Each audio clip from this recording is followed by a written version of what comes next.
Happy Easter. Happy Easter. Happy Easter. Happy Easter. Happy Easter. I'm not singing. Happy Easter. Happy Easter. Welcome back to the Clueless Catholic Podcast. And it's Easter. Yes. Lent is over. Lent is over. But do you know when Lent, not Lent itself, but that you're giving up stuff and whatever, when that actually officially ended? That would be when Lent ended When does Lent end? on Holy Thursday. Ah, but you cheat because you just heard that from my father. I thought it ended today. That's the start of the Easter Triduum. It's Thursday. Triduum. Huh? Triduum. It's fun to say. Okay. But I didn't know that. I thought it went all the way to Sunday.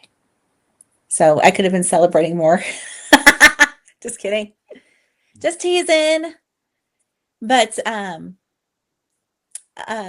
so last week I was mentioning how you could probably stay all day in church on Good Friday. And I pretty much did that. I could have stayed even longer. But I started out at church at 10 o'clock in the morning and I didn't get home till 5 in the afternoon. Go. But you and I were talking because I told you that I went to Mass on Good Friday. And you're like, no, there's no Mass on Good Friday. And I was like, yes, there was. Remember? And I was like, no, there wasn't. And she said, yes, there was. We had communion. I was like, no, there wasn't, but I couldn't define why there wasn't. Yeah. And so Good Friday Mass. Not a Mass. Well, we'll get to that in a minute. I call it a Mass. We had the Passion readings again, like we did on Palm Sunday. We had I think they call it the Veneration of the Cross, where you go up to the cross and you can kiss the cross or touch it or bow or whatever. So you do that, and then we had communion after that. And the whole thing lasted about an hour and a half. We had a lot of people there. It was a really good turnout. But you said it's not a Mass. It's not a Mass. So what is it?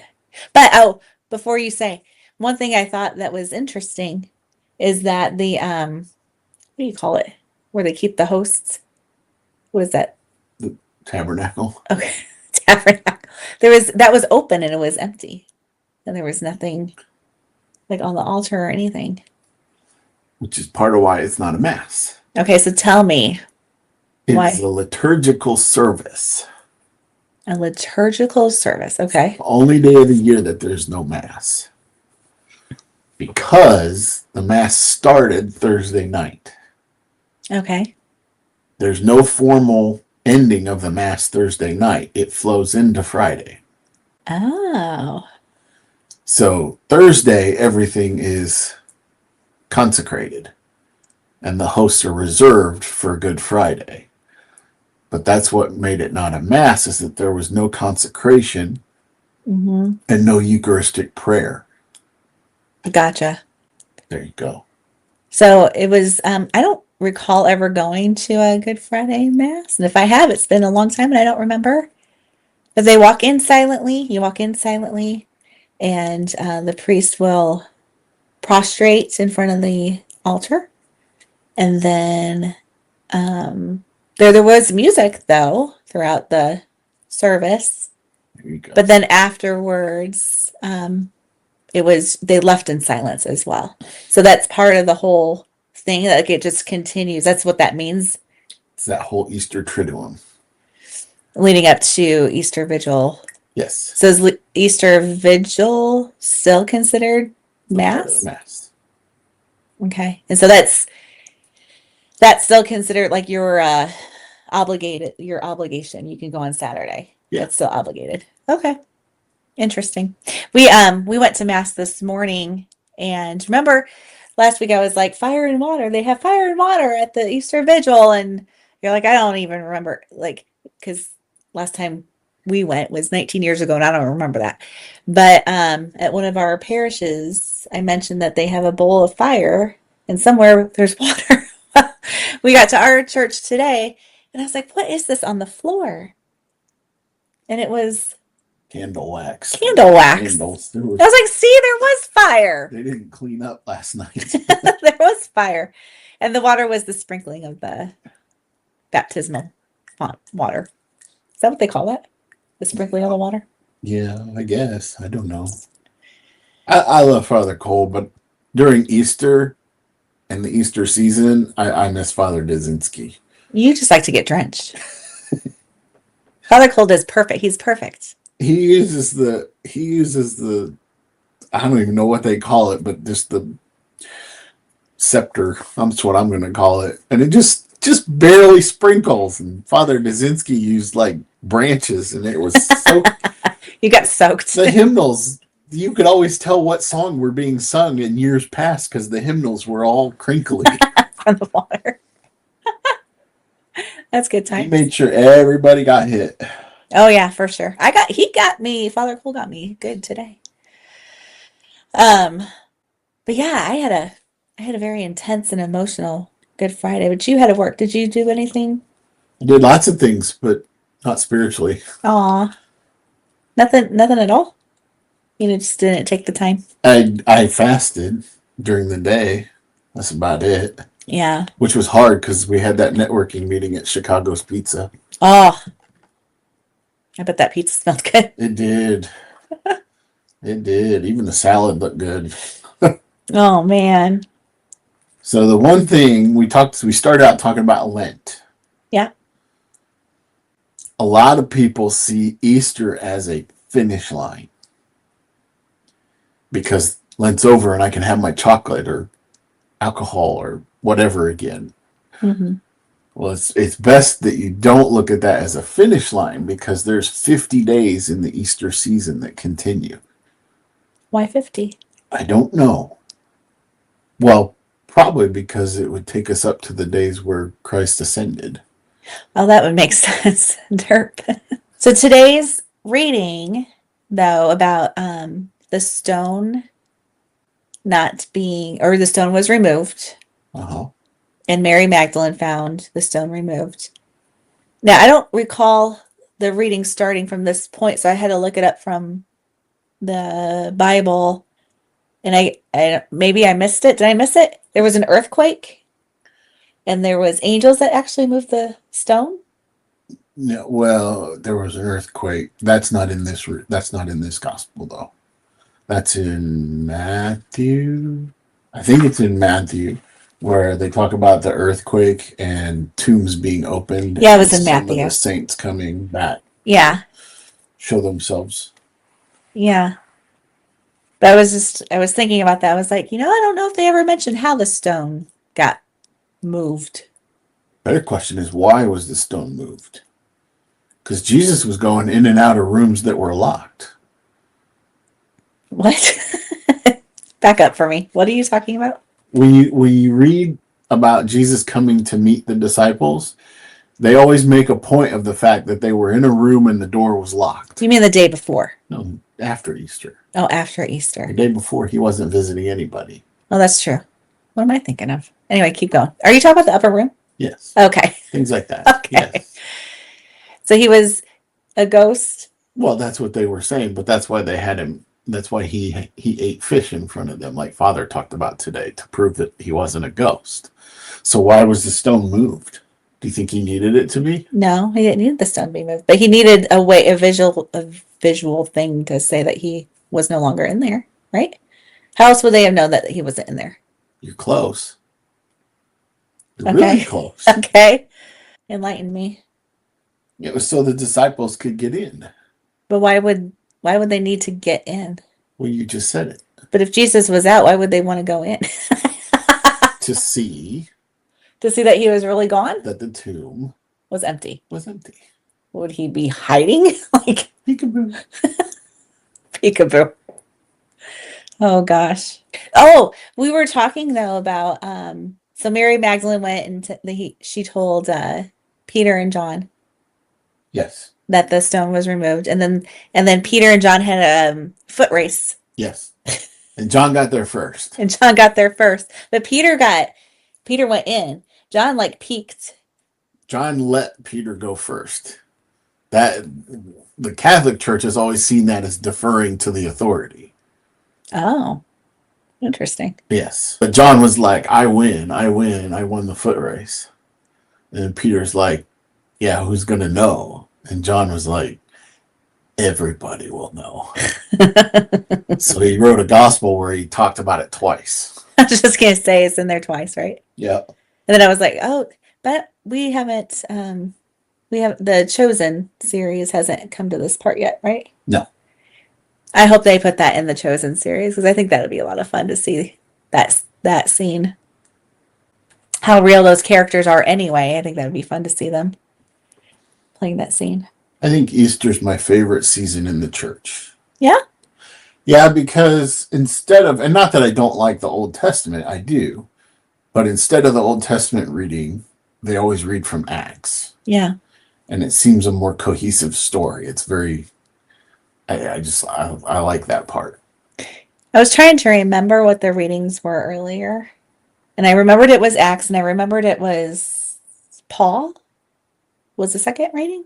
Well, Paul wrote a lot of letters. It's always the epistles. But where I was going was the first reading of Acts was about Peter. Peter what? Speaking to the crowd. But wasn't he saying something though about him being raised on the third day? Was he like proclaiming that? Yeah.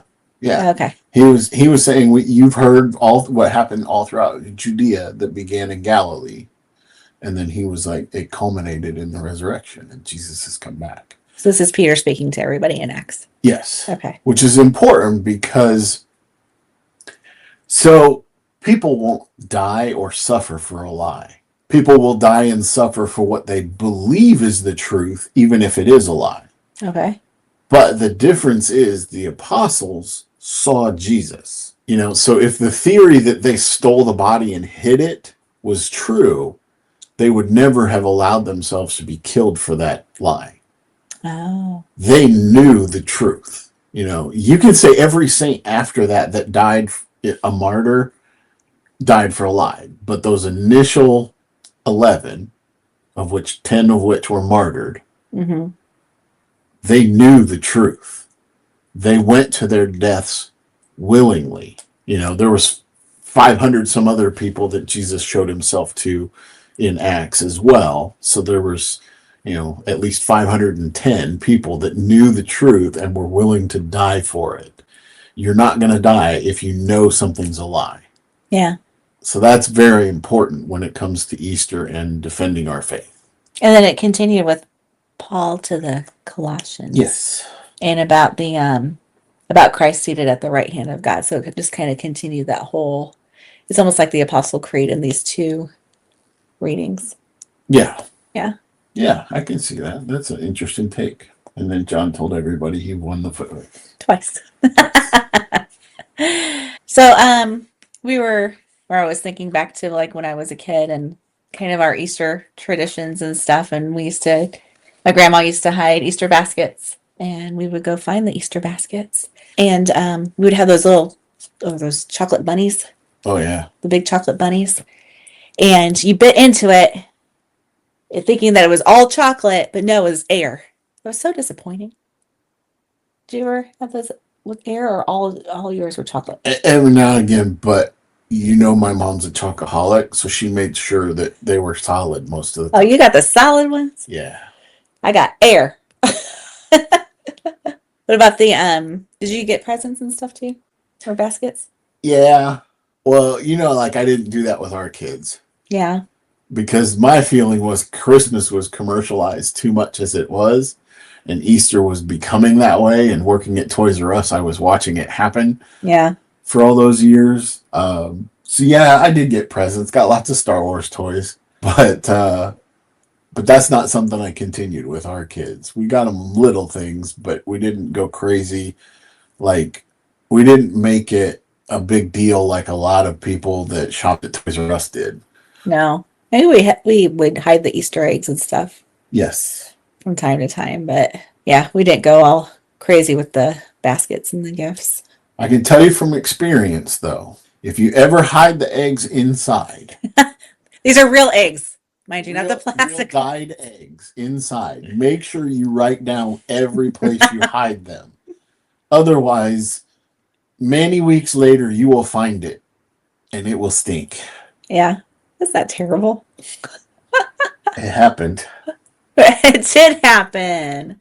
Oh my goodness. I think we thought that there was a dead rodent in the house or something. Yeah. That was bad. But what else I was gonna say? Oh, we were talking about candy and things. Now, another disappointed moment for me is when you got a piece of chocolate and you're like, oh, I can't wait to eat like a little square of chocolate, and you would bite into it, and all of a sudden it's that cherry stuff. Ugh. You don't like the cherry cordial? No, I'm not a big fan. I don't like maraschino cherries. I don't either. But man, it's like, who did this? Who put those in the basket? That's not nice. Is there any correlation to why we, or is that just a American, maybe not American tradition, but a secular tradition for the Easter bunny? The Easter bunny? Or maybe not the bunny, but the traditions, Easter traditions of the baskets and the candies and things. I don't know the answer to that really. I think that was brought in. So, okay. So I got into a tiny debate with one of my associates who is pagan. And she tried telling me, and this is something that it just drives me nuts because it comes up every year, that Easter is a pagan holiday. And it drives me nuts because if you look at history, that's not the case. You know, and she was like, well, the goddess Ostara, and that's who Easter is named for. Well, technically, in every other language except English, because the Anglo-Saxons were stubborn as all get out with their language, it's Pascha or some form of Paschal, you know, or Passover? which is the Passover, yes. So the Anglo-Saxons, when creating their language at some point, may have taken it from Ostara. And what is Ostara, though? She's a Germanic goddess of fertility and spring. Oh. And would have been celebrated on the Easter or on the spring equinox. Easter follows the spring equinox, the first full moon after the spring equinox. So they're not celebrated at the same time. This is what drives me nuts. People are like, well, the celebrations were close together and they had to convert the pagans, so they just made it one for... No. That's like my birthday is on Monday and this person's birthday is on Friday. Therefore, I converted them because we celebrated on Wednesday. You know, that's not how that works. There's no logic when it comes to this debate that we had, but Ostara as a goddess wasn't even really mentioned in any sort of literature or can't think of the word that I'm looking for, but she wasn't mentioned in any lexicon until Saint Bede in like the 8th century or the 9th century AD, which was 700-800 years after the resurrection of Christ and when Easter would have already been established. So again, logic plays no part in this. And then there's the people that say, well, we took the name from the Babylonian goddess Ishtar, which is a real goddess in the lexicon of it wasn't made up or anything, but if you go back, and that was BC, so yes, okay, that would have, but when does English take words from Babylonian? Just because two words are similar doesn't mean that it was a pagan holiday.